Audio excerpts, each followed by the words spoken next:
Bismillahirrahmanirrahim. Alhamdulillah wassalatu wassalamu ala Rasulillah wa ala alihi wa ashabihi wa man tabi'a hudah.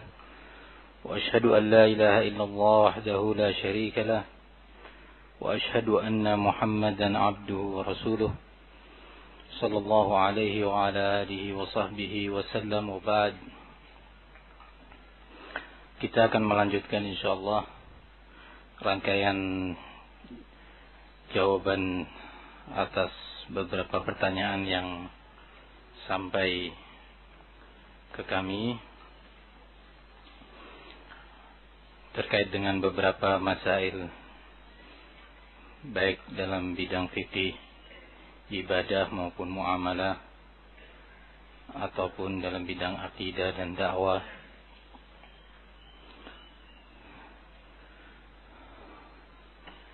Di antara yang penting untuk dijawab dan diketahui hukumnya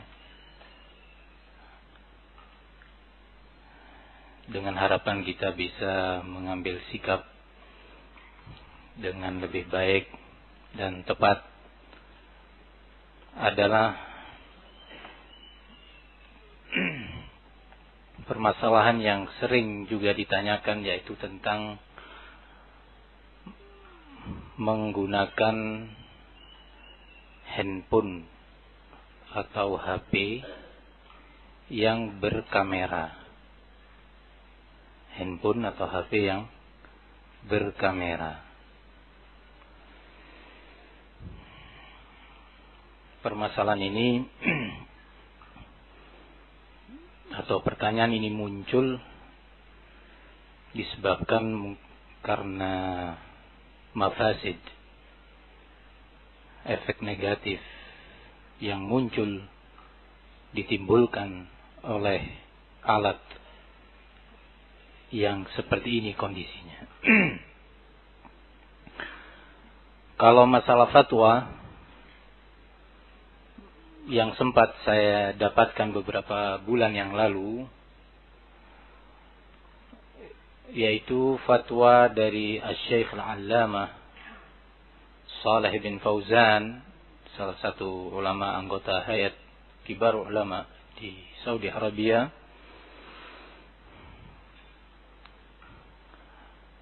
dengan tegas beliau melarang penggunaan atau penjualan HP yang berkamera. Kemudian beliau menyebutkan beberapa alasan yang dengannya beliau berfatwa dengan fatwa tersebut.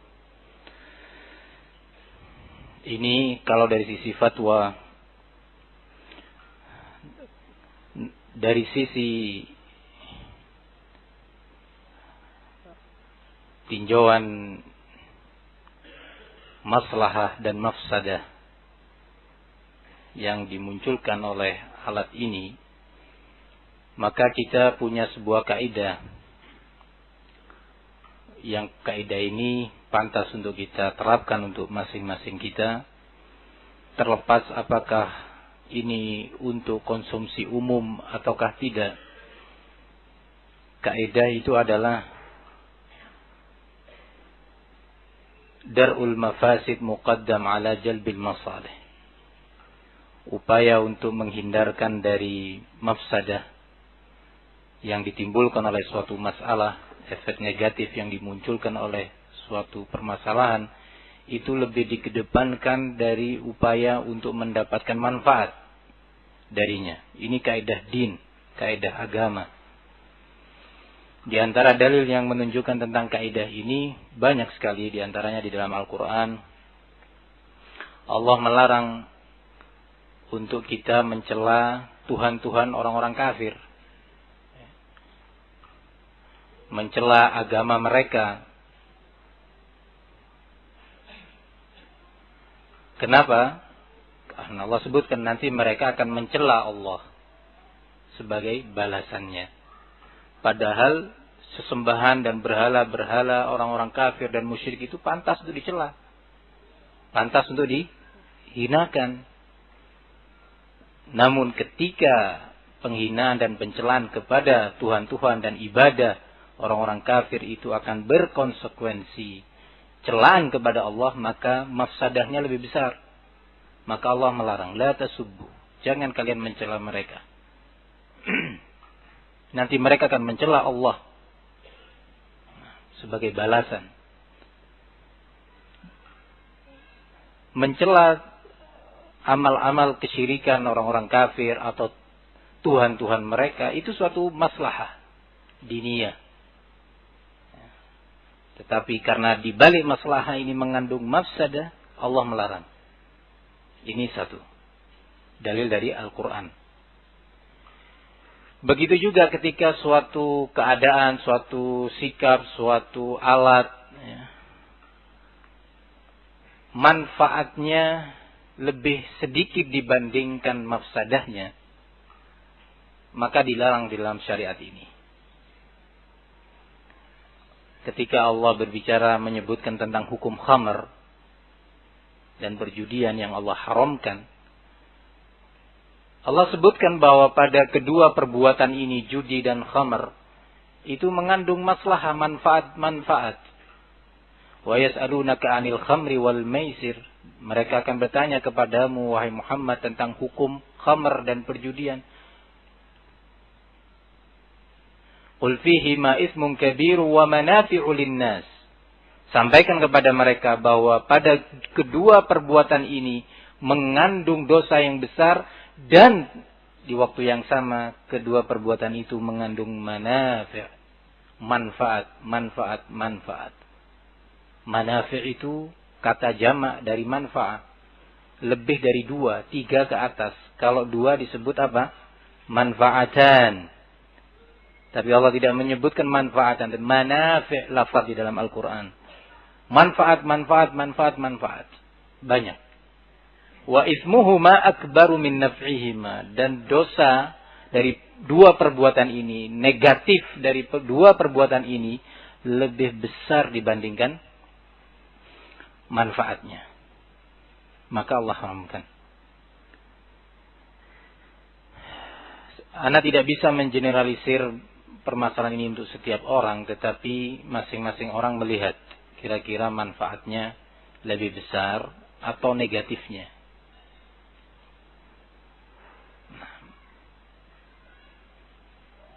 Tentunya semua itu dinilai dengan, di samping ilmu juga takwa. Ilmu dan takwa serta sifat khauf, takut pada Allah Subhanahu wa taala, dan takut keselamatan diri dan imannya untuk jatuh pada pelanggaran syar'i.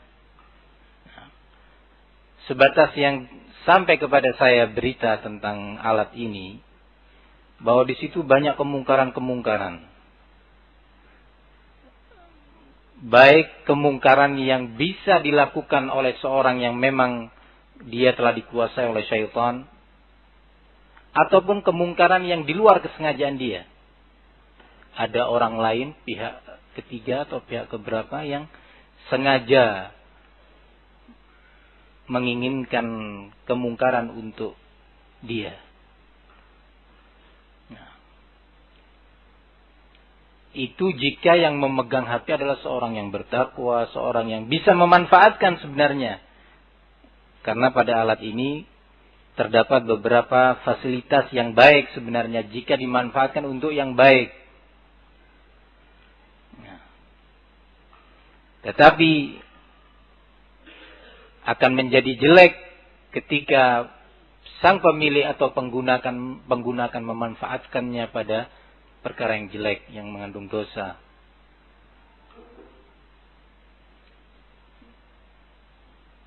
Namun seorang hamba menilai tentang dirinya, berusaha untuk melihat kondisi dirinya dalam kondisi masyarakat yang seperti ini.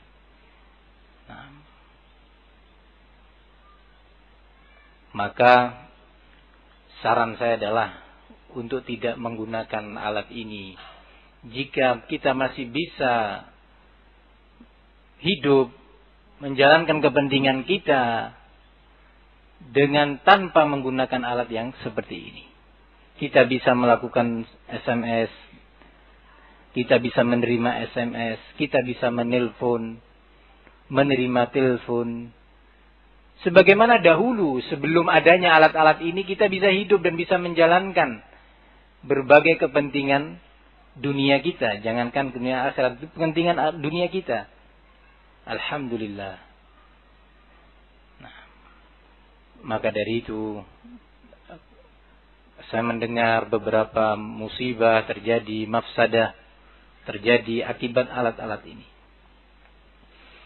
Sampai hampir merusak rumah tangga. Rumah tangga dua insan muslim dan muslimah. Gara-gara alat-alat yang seperti ini. Sekali lagi nasihat. Nah, untuk menjauhkan diri kita semaksimal yang kita mampu. Saya tidak menafikan adanya beberapa pihak yang memanfaatkan memang alat-alat seperti ini untuk kepentingan takwa. Nah, tetapi mayoritas masyarakat tidak mampu untuk menggunakannya pada takwa Allah. Maka hukum syariat itu sangat bergantung kepada mayoritas kondisi pengguna, kondisi zamannya, kondisi pemakainya. Nah, mayoritas mana yang lebih besar? Mayoritas mafsadah atau yang mayoritas adalah maslahatnya? Sebagaimana tadi sudah dijelaskan. Sekali lagi, hal ini sangat penting untuk diingatkan. Nah, terkhusus fasilitas ini ketika digunakan untuk internet. Maka di situ terbuka pintu kemungkaran yang sangat besar karena kita berhubungan dengan dunia seluas-luasnya. Sementara syaitan yajri min ibni Adam majrad dam. Syaitan itu berjalan mengalir bersama ibnu Adam ini, bersama aliran darahnya. Nah, maka dari itu hindarilah yang seperti ini. Sekadar nasihat, semoga bisa dimanfaatkan. Tadi saya nukilkan fatwa Syekh Shalih Fauzan. Nah, walaupun mungkin ada fatwa lain yang menyatakan boleh dengan syarat-syaratnya tentunya, persyaratan-persyaratan yang harus dipenuhi. Nah, tapi kalau mayoritas kita tidak terlalu besar manfaatnya jenis HP yang seperti itu. Tidak terlalu besar manfaatnya. Anda mau dagang, Anda bisa SMS, bisa telepon. Nah, nggak butuh alat HP yang berkamera. Enggak penting Ustaz, kadang-kadang kita jalan-jalan untuk memotret keindahan alam. Labas, boleh yang seperti itu, keindahan alam selama tidak mengandung makhluk hidup ya, dalam gambar itu. Tetapi itu maslahat. Bandingkan dengan mafsadahnya, mana yang lebih besar? Mana yang lebih besar? Saya mendengar ada beberapa ikhwan itu mendapatkan kiriman, kadang-kadang terlepas dari internet. Kiriman-kiriman apa selain SMS namanya? MS. Nah, dari orang-orang jahat. Nah, yang sengaja ingin menyebarkan dan menularkan kemaksiatan. Nah, ini satu hal yang penting untuk diingat, himbauan kepada ikhwan semuanya, saya dan antum, untuk menjauhi fasilitas-fasilitas seperti ini. Sampai terjadi antara suami istri saling mencurigai, nah, satu sama lain. Nasihat buat kedua belah pihak, buat suami dan buat istri. Di samping menjauhi alat-alat seperti ini, juga hindarkan kemudian bermula dari sikap curiga, akhirnya kita jatuh kepada kemaksiatan berikutnya, baik istri maupun suami. Masing-masing saling bertajassus, memata-matai. Ya. Perbuatan tajassus ini dilarang. Ya ayyuhalladzina amanu ijtanibu katsiran minadh-dhann Inna ba'dadh-dhanni itsmun wa la tajassasu. Wahai sekalian mukminin, kata Allah, jangan kalian mengikuti kebanyakan dari zon, karena kebanyakan zon itu atau sebagainya adalah dosa. Kemudian Allah melarang perbuatan berikutnya, dan janganlah kalian ini memata-matai. Istri sering membuka HP-nya suami, ya, nggak boleh, karena di situ rahasia. Nah, nggak boleh seorang membuka sesuatu yang bukan yang rahasia bagi saudaranya. Nah, ya. Begitu juga Rasulullah SAW mengingatkan dalam hadis, ya ma'syara man qad amana bilisanihi wa lam yufdil imanu ila qalbih. Wahai orang-orang yang beriman hanya dengan lisannya, berislam hanya dengan lisannya, tetapi tidaklah iman itu menyentuh kepada kalbunya. La tu'dzul muslimin, jangan kalian menyakiti kaum muslimin. Wala tu'ayyiruhum, jangan kalian mencela mereka. Wala tatabba'u auratihim, jangan kalian mengejar, mencari-cari, menyelidiki aib-aib kemaksiatan saudaranya. Fa'innahu man tatabba'a aurata akhihi tatabba'a Allah auratah. Sesungguhnya barang siapa yang mencari-cari, menyelidiki aib, kekurangan saudaranya, maka Allah akan kejar aurat dia, aib dia, pelanggaran dia. Wa man tatabba'a Allah auratah yafdahu walau fi jawfi rahlihi. Barang siapa yang sudah Allah kejar, Allah selidiki terus aib dia, maka Allah akan bongkar. Perbuatan ini termasuk dosa besar. Anda ingin mengingkari kemungkaran menurut yang Anda sangka, tetapi ternyata Anda telah jatuh dalam perbuatan kabirah, di antara kabair, dosa-dosa besar. Mengikuti, menyelidiki, mengejar aib saudaranya. Maka hidupkanlah sikap saling menasehati, saling menegur, saling mengingatkan. Ta'awanu 'alal birri wat taqwa. Bertawunlah kalian wahai mukminin di atas kebajikan dan ketakwaan. Antara suami dengan istri saling bertawun, saling mengingatkan. Bukan yang ada dalam rumah tangga itu saling mengejar aib.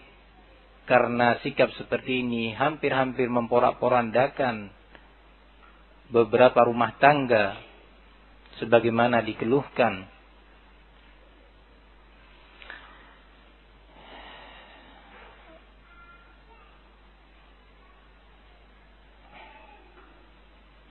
Kemudian yang berikutnya di antara pertanyaan yang diajukan adalah, apakah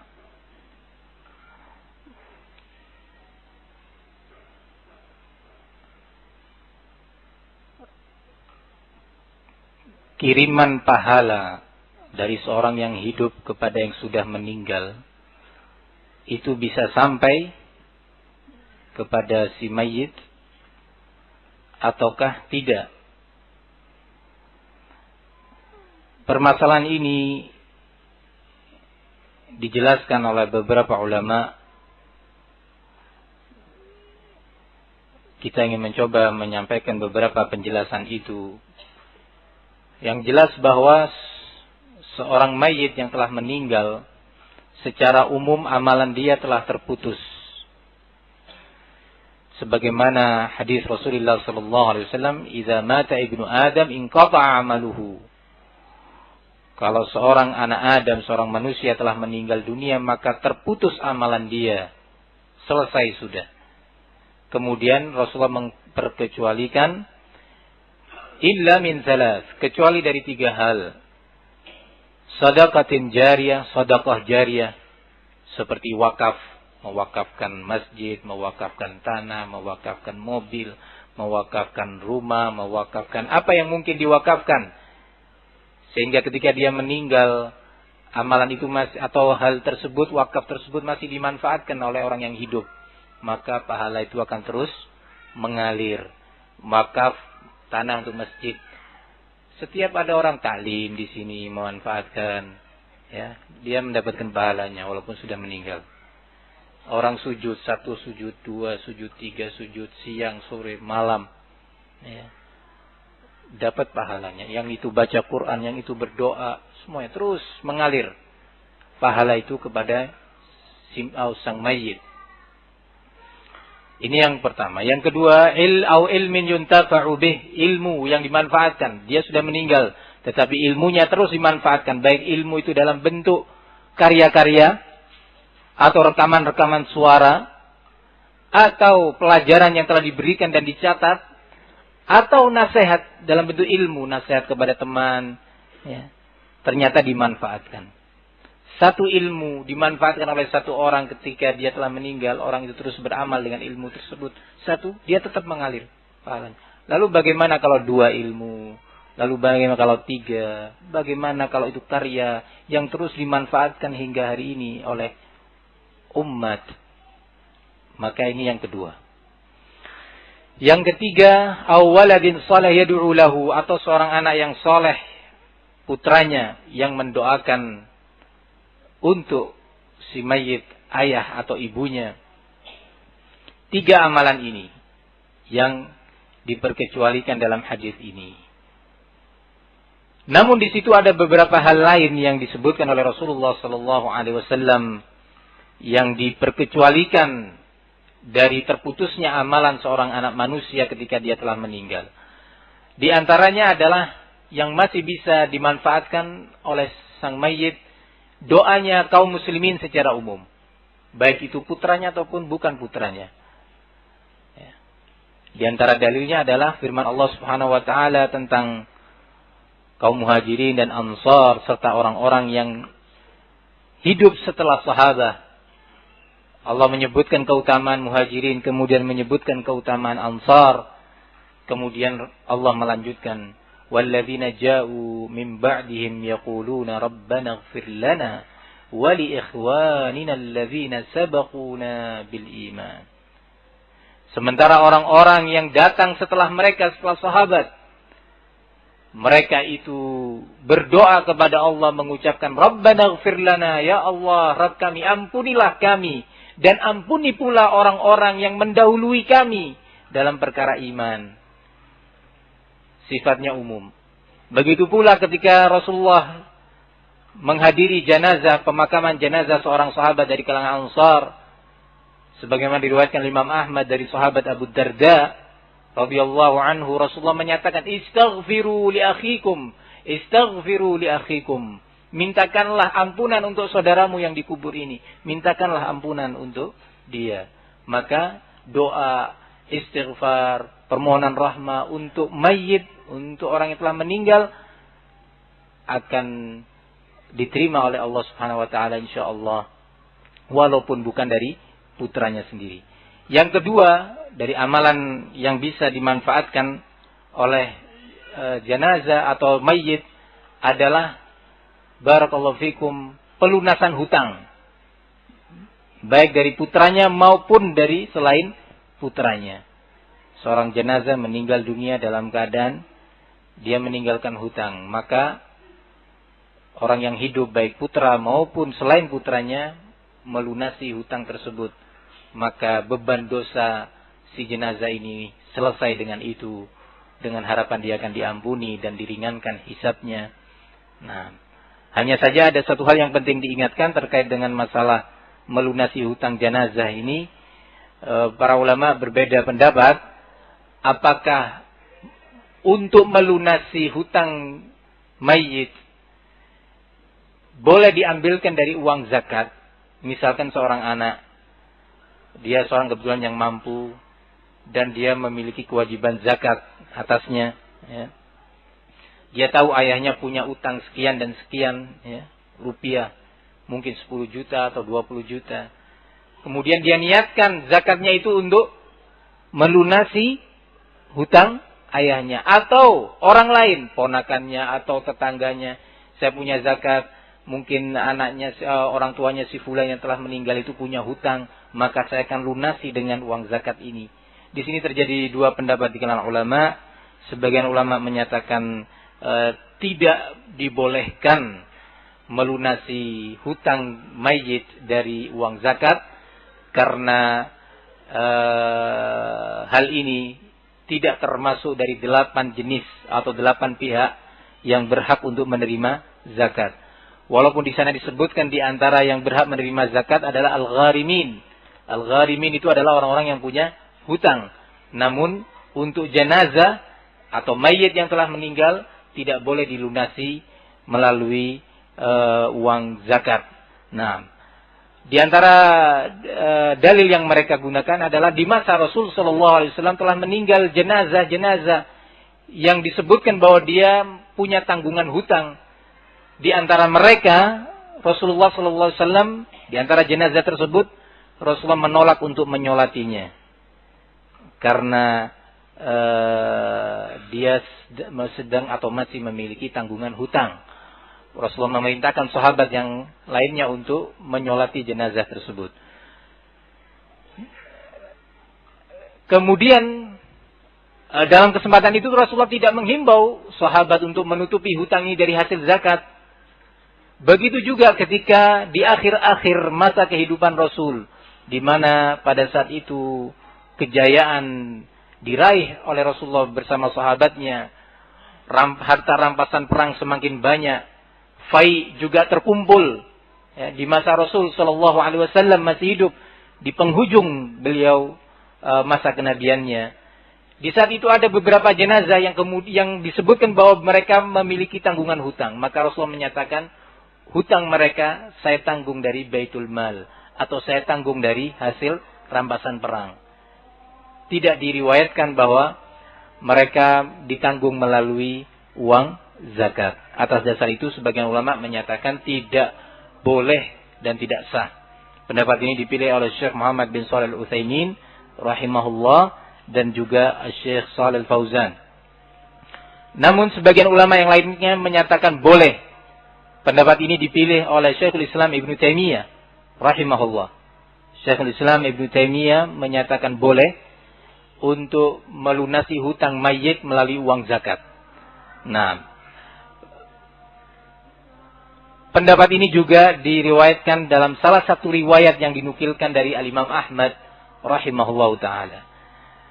Untuk hati-hatinya, untuk lebih selamat, maka sebaiknya kita tidak melunasi hutang jenazah melalui uang zakat. Hal ini menjadi masalah yang serius di banyak masyarakat. Hal ini menjadi masalah yang sangat serius di banyak masyarakat, sehingga menjadi bahan pertanyaan.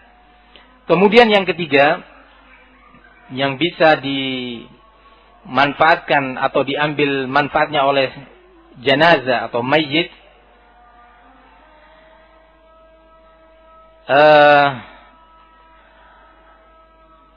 amalan soleh dari putra-putrinya.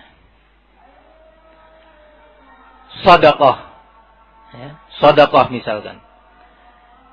Mungkin diterima atau bisa sampai pahalanya untuk sang mayit. Di antara dalil yang menunjukkan keterangan ini adalah hadis Ibnu Abbas radhiyallahu anhuma, bahwasanya Rasulullah sallallahu alaihi wasallam atau suatu hari disebutkan bahwa sahabat Sa'ad bin Ubadah radhiyallahu anhu meninggal dunia. Ibu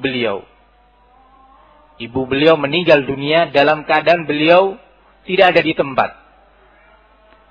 Disebutkan dalam hadis riwayat Bukhari dan Abu Dawud, qala anna Sa'ad bin Ubadah radhiyallahu anhu tuwfiyat ummu wa huwa ghaibun anha. Ibu dia meninggal dunia dalam keadaan dia tidak di tempat. Faqala ya Rasulullah inna ummi tuwfiyat. Wahai Rasulullah, bertanya kepada Nabi, ibuku meninggal dunia. Wa ana ghaibun anha, sementara aku tidak ada di tempat pada waktu itu. Fahal yanfa'uha in tasaddaqtu bi syai'in anha? Apakah bisa memberi manfaat kepada ibuku kalau seandainya aku bersedekah atas nama beliau? Maka Rasulullah SAW menjawab, na'am. Ya, bisa sampai kepada ibu Anda. Nah, ini termasuk yang diperbolehkan. Begitu juga hadis Abi Hurairah radhiyallahu anhu yang diriwayatkan oleh Imam Muslim dan Al-Imam An-Nasa'i rahimahumallah. Qala anna rajulan qala lin-nabiy sallallahu alaihi wasallam inna abi mata. Wahai Rasulullah, kata seorang pria, ayahku meninggal dunia.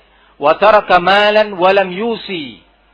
Dia meninggalkan harta tetapi dia tidak mewasiatkan dari hartanya itu dengan wasiat apapun, yakni menjadi milik siapa? Ahli waris. Tidak meninggalkan wasiat apapun.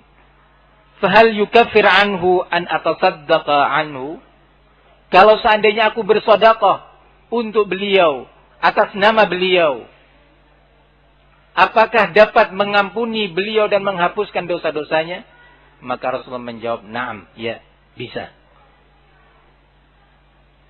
Dua dalil ini dan masih ada beberapa dalil yang lainnya menunjukkan bahwa sedekah dari putra orang yang meninggal bisa sampai pahalanya kepada sang mayit, ya.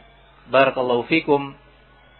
Begitu juga haji dan saum dalam perkara saum wajib, ya, itu bisa sampai kepada orang tua yang telah meninggal.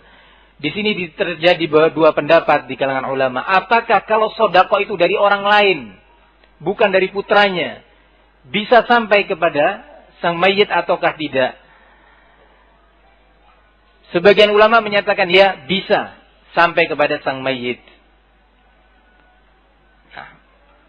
Namun sebagian ulama yang lainnya, dan ini yang diterjih oleh Syekh Muhammad Nasiruddin Al-Albani rahimahullah dan Al-Imam Syaukani, bahwa sedekah tidaklah bisa sampai kepada mayit apabila datangnya dari selain putra beliau. Nah, ini pendapat yang dipilih oleh beliau rahimahullahu ta'ala. Begitu juga haji. Nah, kenapa? Karena memang dalam berbagai riwayat yang disebutkan, itu hanya terbatas dilakukan oleh putra-putra mereka. Berbagai riwayat yang menyebutkan tentang sedekah, begitu juga tentang haji, itu hanya terbatas kepada putra-putra para jenazah tersebut atau mayit tersebut. Pendapat ini cukup kuat sekali, dan memang sebaiknya kita mencukupkan amalan kita ini sesuai dengan yang ada contohnya. Sesuai dengan yang ada contohnya dan dilakukan oleh para sahabat radhiyallahu anhum, atau al-khulafaur rasyidin radhiyallahu anhum.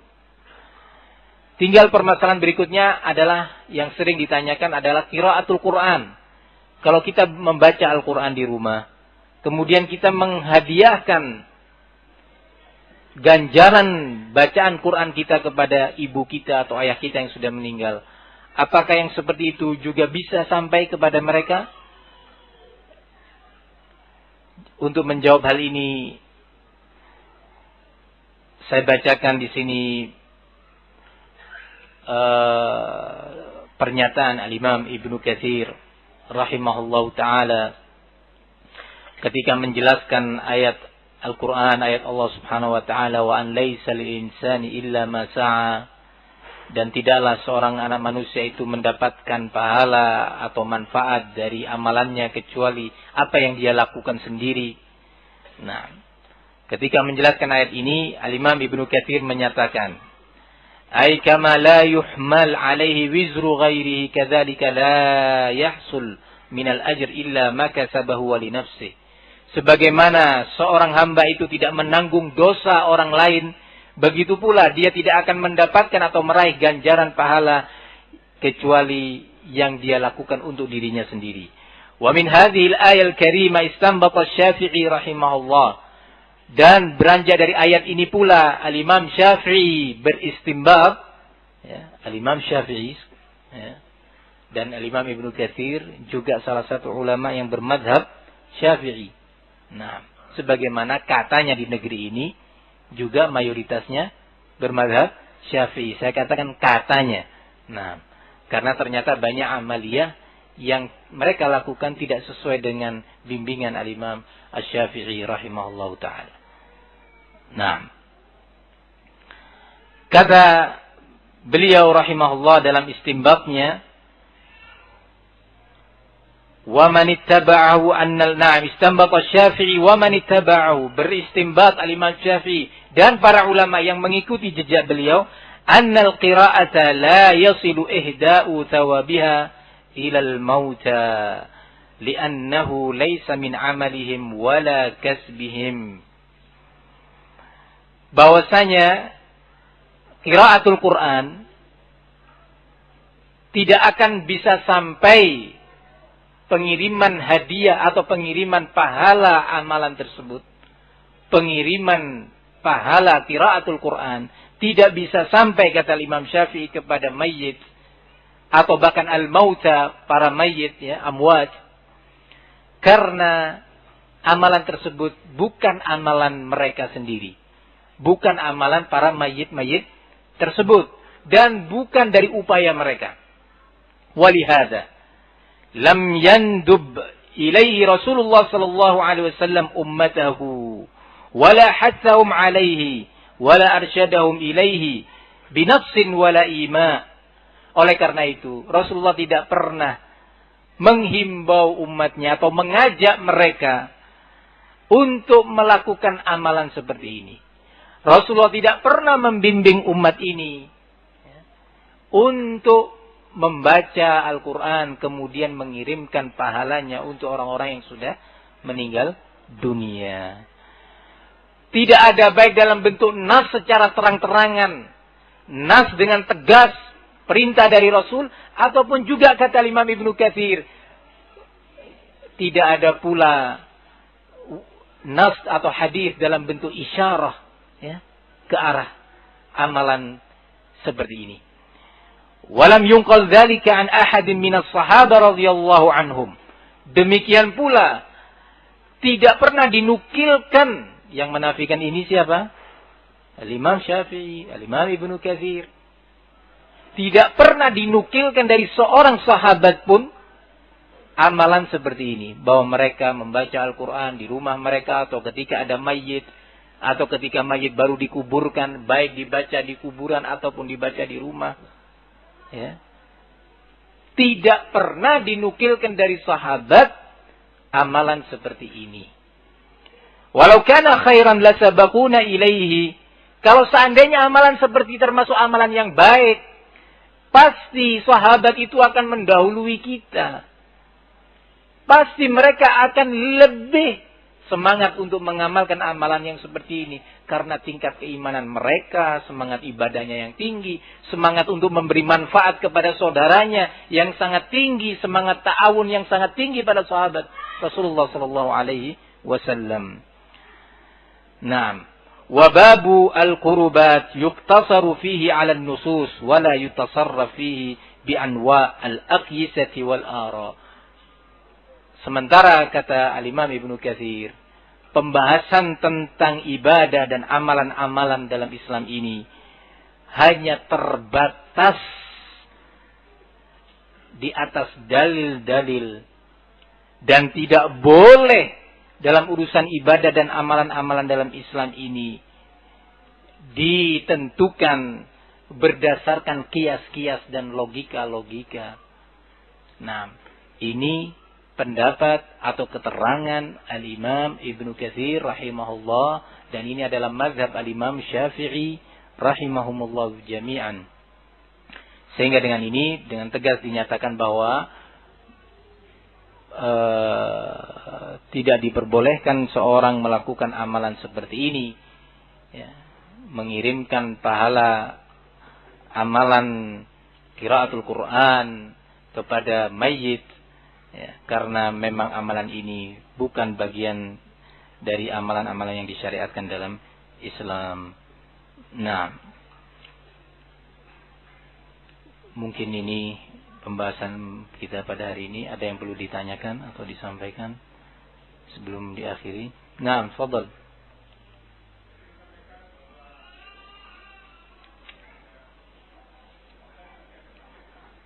Iya.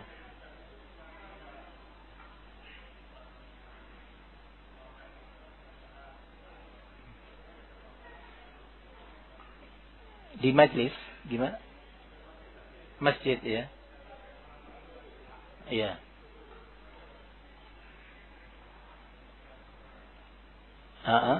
Pertanyaannya adalah, oh yang berwakaf. Innamal amal binniyat. Kalau yang mewakafkan itu amalannya memang niatnya adalah untuk kebaikan, untuk sholat, untuk amalan-amalan sunnah, untuk amalan-amalan yang disyariatkan, bukan amalan-amalan yang diadakan. Niatnya memang itu. Maka si pewakaf atau wakif tidak akan menanggung dosanya. Ini yang pertama. Lalu bagaimana dengan adanya amalan-amalan bid'ah yang dilakukan di masjid yang ia wakafkan? Ya. Alhamdulillah mungkin masih ada amalan-amalan yang masih dalam kategori sunnah Rasulullah SAW. Termasuk ya sholat fardunya. Ya insyaallah sah misalkan ya. Maka tetap akan menerima si wakif ini tadi atau pewakaf ini pahala yang dilakukan oleh orang-orang tersebut dalam bentuk amalan-amalan yang sesuai dengan syariat. Seperti zikir yang memang ada syariatnya. Membaca Al-Quran yang memang ada syariatnya. Kalau amal-amal yang nggak ada syariatnya, ya, membaca Al-Quran bagus di masjid. Ya, tapi kalau ditentukan, misalkan setiap pagi harus baca Al-Waqi'ah, nah ini masalah. Ya. Saya kira nggak ada di sekitar sini. Nah, ya, ini termasuk amalan yang tidak disyariatkan, sehingga pelakunya tidak mendapatkan pahala. Si pewakafnya akhirnya kasihan dia. Nah, tidak mendapatkan pahala dari amalan tersebut. Namun insya Allah masih ada amalan-amalan yang lainnya. Sholat Jumat. Ya, insya Allah masih bisa menerima pahalanya. Biiznillah ta'ala. Oleh karena itu kalau mau wakaf itu hati-hati. Ya. Dilihat tempatnya nanti. Ya itu tadi. Iya. Iya. Ada itu. Oh, mantan namanya. Semoga Allah Subhanahu wa taala selalu membimbing amalan kita di atas bimbingan sunnah supaya kita tidak termasuk dalam ayat amilatun nasibah, orang-orang yang beramal sudah kadung capek di dunia tetapi ternyata tidak memberi manfaat. Ya, semoga selalu kita terbimbing dengan bimbingan ilmu. Amin ya rabbal alamin. Wa sallallahu wasallam wa barak ala nabiyyina Muhammad wa ala alihi wa sahbihi wasallam. Walhamdulillahi rabbil alamin.